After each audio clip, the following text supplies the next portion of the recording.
Going to start soil resource chapter of geography.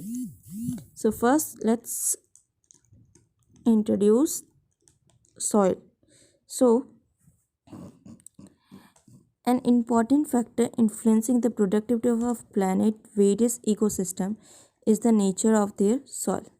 So soil are vital for the existence of many forms of life that have evolved on our planet. For example, soil provide vascular plants with a medium for growth and supply these organisms with most of their nutritional requirements. Further, the nutrient status of ecosystem soils not only limit both plants' growth but also the productivity of consumer type organisms further down the food chain. Soil itself is very complex. It would be very wrong to think of soil as just a collection of fine material particles. Soil also contains air, water, dead organic matter, and various types of living organisms.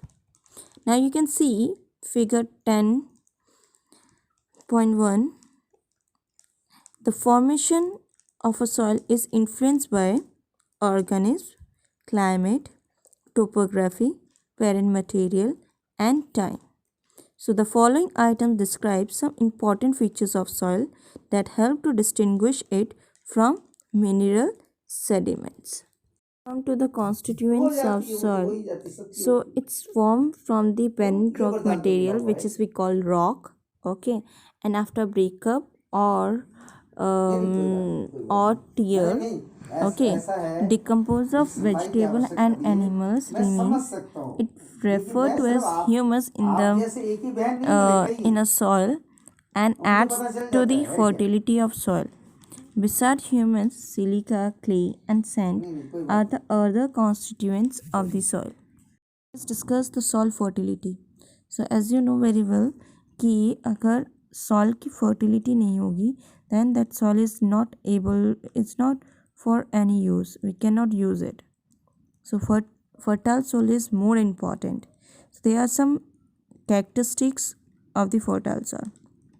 First of all, it contains adequate amount of moisture to supply essential nutrients to the plants. Secondly, it has sufficient depth to enable the plants to grow their roots as per their requirement. Third, it is rich in nutrients such as nitrogen, phosphorus, and potassium that are necessary for basic plant nourishment. Fourth, it contains organic matter that improves the structure of soil. So, soil fertility can be improved by adding fertilizer to the soil to make up for the missing nutrients. Now let us discuss the soil classification. So it is categorized by its location and the type of soil. So first is a residual or sedimentary soil. It is almost formed in situ. Situ means they are formed in their original position by the breaking of parent rock. जब parent rock खुद से टूटने लग जाए तो that is called residual. So they include black soil, red soil, laterite soil, desert soil, etc. हाँ कुछ factors होते हैं जो इसके लिए आप कह सकते हो रिस्पॉन्सिबल होते हैं that we will discuss later. ठीक है, तो सेडिमेंट्री रॉक समझ में आ गया. Now come into transported rocks. तो the soils which it is called ex situ. ये इन सितु था, ये एक्स सितु है. So it is transported by various agents of erosion. Consist of sediments carried and deposited by river and winds. Hence, they do not have a well-defined soil profile. India is a vast region with varied natural environment. We find several physiographic regions and different types of climate. Therefore, a number of soil types have developed here.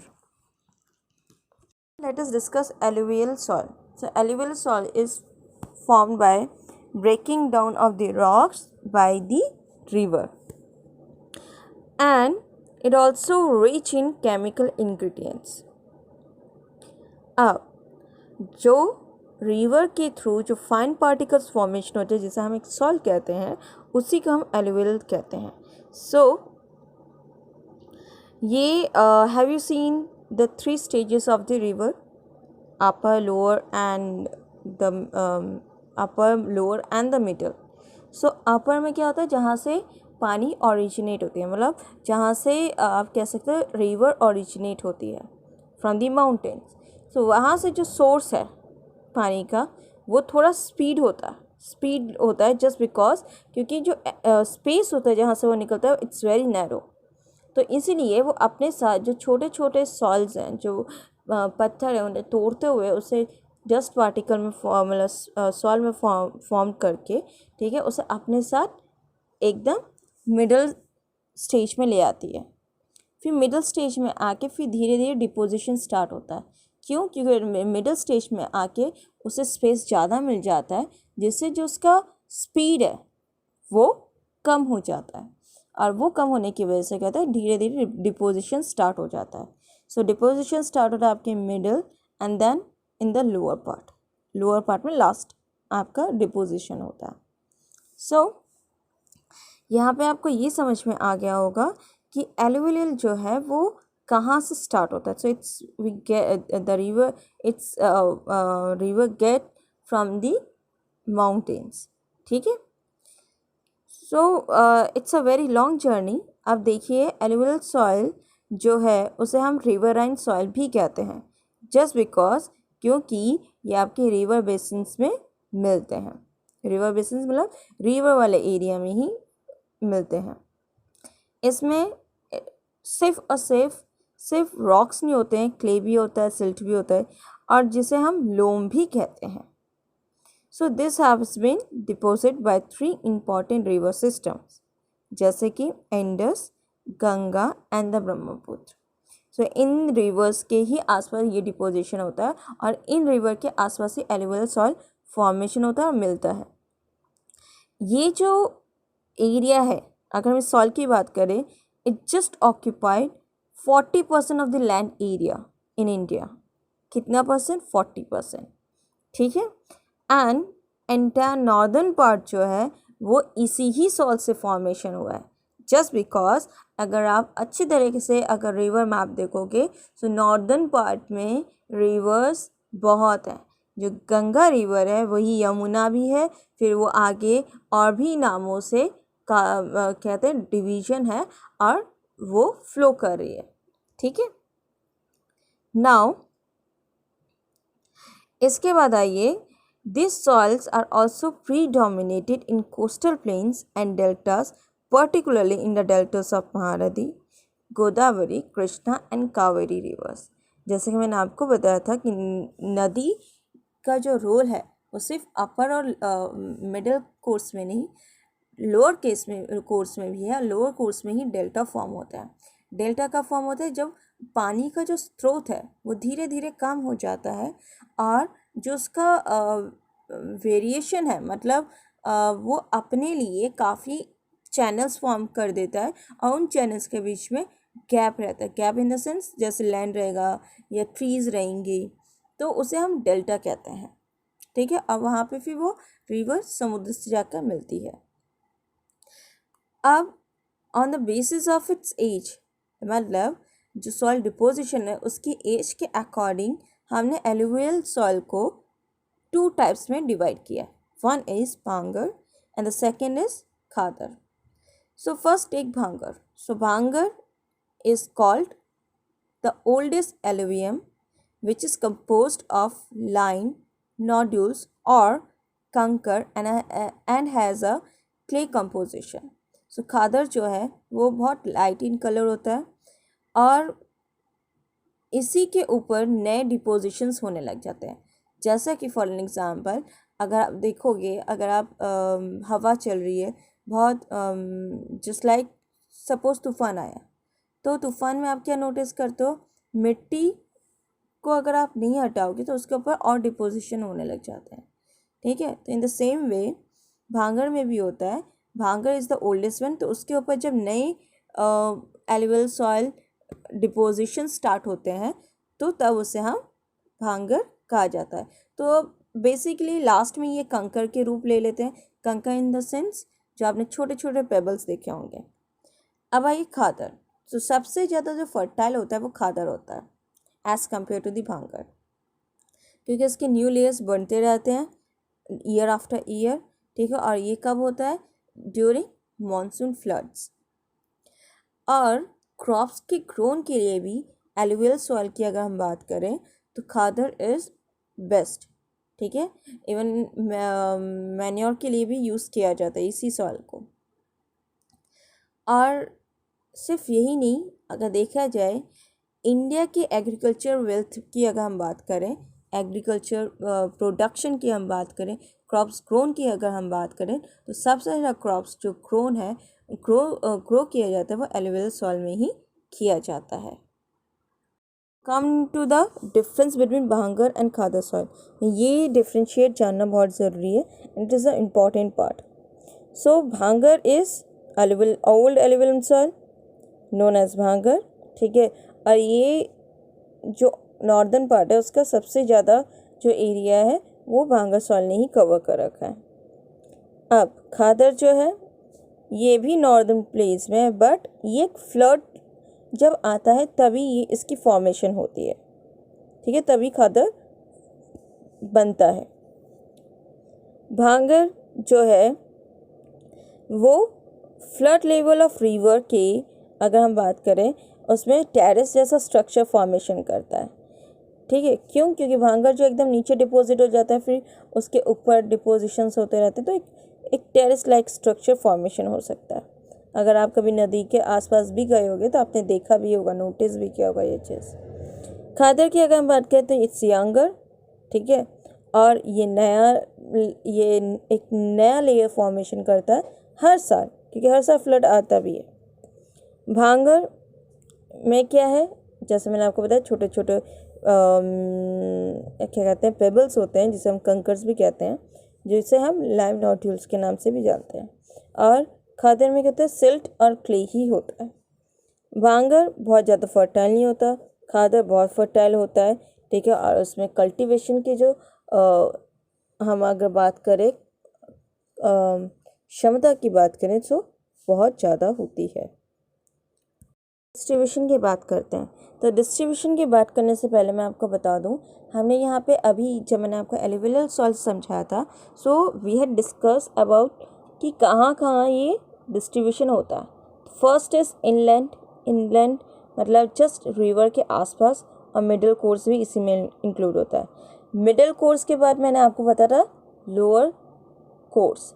So lower course में delta formation होता है, सो deltaic area में भी इसका अगर कहा जाए ये सॉइल मिलता है।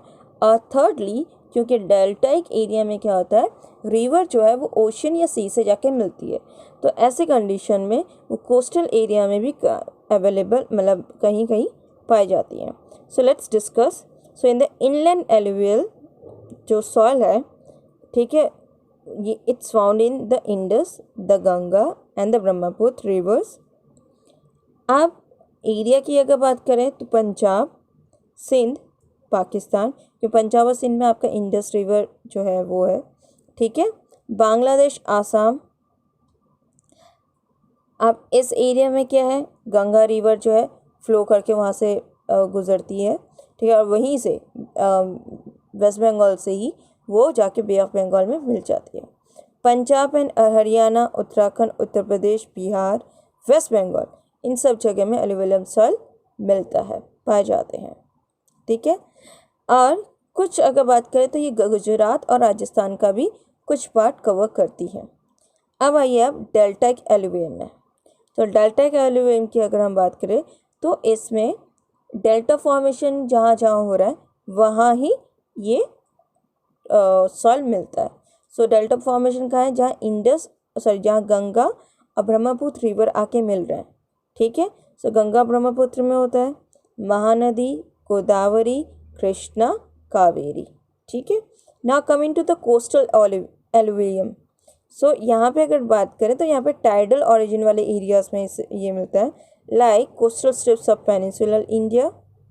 पेनिनसुलर किसे कहते हैं, जो कि जो एरिया समुद्र से 3 जगह से घिरा हुआ, मेरी 3 साइड से घिरा हुआ, उसे हम पेनिनसुलर बोलते हैं। And it is found also in plains of Gujarat.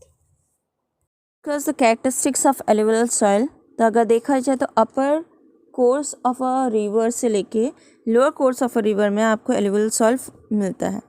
Upper course में इसके जो क्वांटिटी की बात करें, क्वालिटी की बात करें, so you can find it in a rock, small rocks, ठीक है, एंड इसके डिपोजिशन बहुत ज़्यादा डेप्थ में नहीं मिलेंगे। But if we talk about the lower part means lower stage of the river, जैसे हम जहाँ डेल्टा भी फॉर्मेशन होता है, तो वहाँ पे इस टाइप के जो सॉइल है वो 500 मीटर्स डेप्थ में भी मिलते हैं, ठीक है। नाउ अपर गंगा वैली की अगर हम बात करें, अपर गंगा वैली मतलब जहाँ से गंगा फॉर्मेशन हो रही है, तो वहाँ पे ये जो सॉइल है वो ड्राई होता है, पोरस होता है, सैंडी होता है, फेंट होता है, मतलब फेंट येलो कलर का होता है, ठीक है। इसमें क्ले और ऑर्गेनिक मैटर भी होते हैं। और अगर हम लोअर गंगा वैली की बात करें, जहाँ ये वेस्ट बंगाल में पहुँच जाती है, ठीक है, वहाँ पे ये लेस कोर्स है और मोर मॉइस्ट है। अब आइए नेक्स्ट, बहुत लाइट होता है और बहुत पोरस होता है, इसलिए इसे हम इजीली उठा भी सकते हैं। बहुत फर्टाइल होता है, मिनरल्स इसमें बहुत ज़्यादा पाए जाते हैं, स्पेशली पोटेशियम लाइम की अगर हम बात करें तो ये बहुत ज़्यादा अमाउंट में मिलता है। इसके अलावा इसमें नाइट्रोजन और ह्यूमस भी पाए जाते हैं, specially in the except deltaic region. Deltaic region में नहीं मिलता क्योंकि वहाँ पे ह्यूमस ज़्यादा मिलता है। और इसके अलावा ये स्पेशली रबी और खरीफ क्रॉप्स के ग्रोन करने के लिए सबसे अच्छा है, मतलब ये सॉइल सूटेबल है इन दो टाइप्स के क्रॉप्स के लिए। और अगर ड्रायर एरियाज़ की बात करें तो यहाँ पे ये अल्काइन फॉर्म में मिलता है, अवेलेबल है। क्रॉप्स जो कि सूटेबल है ऐसे सॉइल्स में ग्रोन करने के लिए, तो सबसे पहले rice, second is wheat, third is sugar cane, then cotton, tobacco, gram, oil seeds. और अगर हम बात करें तो गंगा ब्रह्मपुत्र वैली मतलब जहाँ डेल्टाइक रीजन जो है फॉर्मेशन, वहाँ पे जूट कल्टीवेशन के लिए भी बहुत अच्छा माना जाता है। ये ब्लैक सॉइल में, सो ब्लैक सॉइल स्पेशली इसका नाम ब्लैक सॉइल इसलिए कहा गया है because it is in black in colour, okay, and it is also known as regur soil और black cotton soil. Now with the name of black cotton soil, now it's confirmed for you, or you can imagine that in this soil cotton can be grown easily, so it's suitable for the cotton crop, ठीक है। अब it is black in color, so we can say it's a dark in color and it's good for suitable for growing cotton। इसे हम residual soil कहते हैं। Residual soil मैंने आपको पहले भी समझा था, जिसे हम सेडिमेंट्री सॉइल कहते हैं, क्योंकि ये उसी प्लेस में ओरिजिन होता है और वो वहीं पे रहता है, मीन्स उसका मूवमेंट नहीं होता क्योंकि वो ट्रांसफ़र नहीं होता है एज लाइक एलुवियल सॉइल जैसे हमने अभी पढ़ा, ठीक है। सो अब ये सॉइल फॉर्मेशन कैसे होता है? It's form by the denudation of volcanic rocks, मतलब जब वॉल्केनो से लावा निकलती है, निकल के वो ठंडा होके जम जाता है। So have you scene sometimes when you burn paper, what you will find after burning the paper, it just change its color, it is become black, है ना। इन द सेम वे जब वॉल्केनो से magma निकलता है, लावा की formation हो जाती है, सो व्हेन इट्स सॉलिडिफाइड तो इसका जो कलर है वो एकदम ब्लैकिश हो जाता है, इसीलिए इसे लावा सॉइल भी कहा जाता है। अब आइए इसकी डिस्ट्रीब्यूशन में। एज यू नो कि मैंने जहाँ बताया अब कि ये वॉल्केनो से फॉर्मेशन होता है, तो ये वॉल्केनो की जो फॉर्मेशन है वो हमारे इंडिया में कहाँ का है? That is in the Deccan part, means Deccan plateau, ठीक है। डिक्कन प्लेट्यू जो है वो आपकी सदर्न पार्ट की अगर हम बात करें तो उसका मिडल वाला जो एरिया है that is called Deccan plateau. अब इसमें आपका महाराष्ट्र भी आता है, मध्य प्रदेश भी आता है, गुजरात भी आता है, आंध्र प्रदेश भी आता है, कर्नाटका भी आता है, राजस्थान में भी है, यूपी में भी है और सम पार्ट्स ऑफ तमिलनाडु में भी अवेलेबल है। क्योंकि मैंने आपको बताया था it's a Deccan. Deccan means middle part of the southern area. It's not only cover the southern part, it's cover the central part of India also. ठीक है. अब इसके बाद हम डिस्कस करेंगे द नेक्स्ट टॉपिक कैरेक्टरिस्टिक्स में. So it is fine textured and clayey nature. Clayey nature मतलब चिकनाहट जिसे कहा जा सकता है.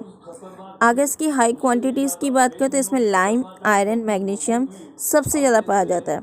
And it is poor percentage of phosphorus and nitrogen and organic matter जो कि आपके एल्यूवियल सॉइल में मिलते हैं. ठीक है. नेक्स्ट ये ब्लैक कलर का होता है.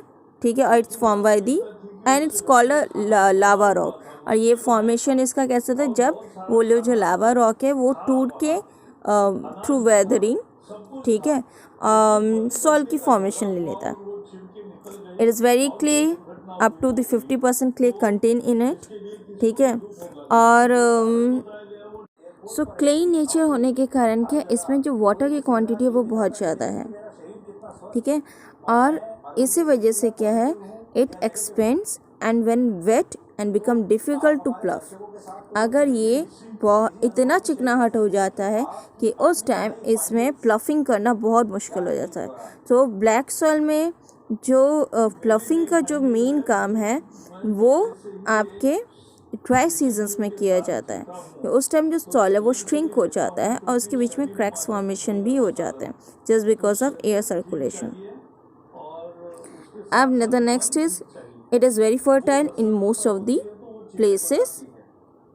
It is suitable for the cultivation of cotton, jowar, wheat, sugarcane, linseed and gram. और अगर हम शुगर कैन की बात करें तो मैं आपको बता दूं कि इंडिया में जो शुगर कैन की जो क्वालिटी है it is good in the southern part means in the Deccan plateau where it's found, it's cultivated. Now the next is in any season it has moisture slur. It is in its subsoil. So these are the characteristics of regular soil. Crops में so crops कौन कौन से good grow किए जाते हैं. Of course cotton first, second cereals मतलब दालें. ठीक है. ऑयल सीड्स इसमें आराम से ग्रो किया जा सकते हैं. साइट्रस फ्रूट्स मतलब जो खट्टे फ्रूट्स होते हैं वो. वेजिटेबल्स ग्रो किए जा सकते हैं. Tobacco, sugar cane. सो जो प्लांट्स को मॉइस्चर ज़्यादा ज़रूरत होते हैं वो सारे इसमें ग्रो किए जाते हैं.